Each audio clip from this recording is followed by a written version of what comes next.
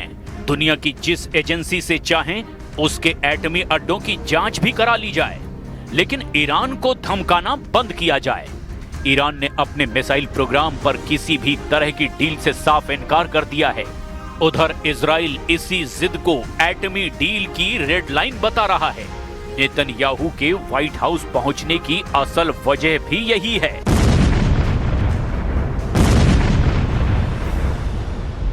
इधर आपको बता दें, अमेरिकी प्रेसिडेंट डोनाल्ड ट्रंप और इजराइल के प्रधानमंत्री बेंजामिन नेतन्याहू की व्हाइट हाउस में मुलाकात हुई।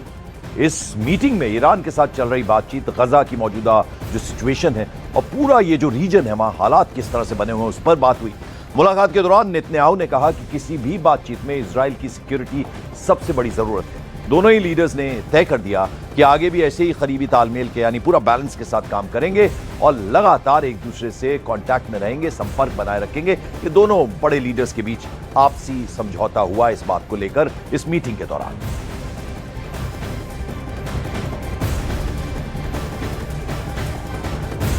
उधर अमेरिका और ईरान के बीच बातचीत को लेकर बड़ी खबर आ रही है। पेंटागन ने दूसरा कैरियर स्ट्राइक ग्रुप तैनात करने का फैसला किया है। ऐसा बताया जा रहा है कि अगर ईरान से उसकी ये जो बातचीत है वो फेल हुई तो वो ईरान पर हमला करेगा। इधर ईरान ने बड़ी बात कही है। ईरान ने कहा कि वो परमाणु मुद्दे पर बातचीत को तैयार है, लेकिन मिसाइल कार्यक्रम पर किसी तरह का कोई समझौता नहीं होगा।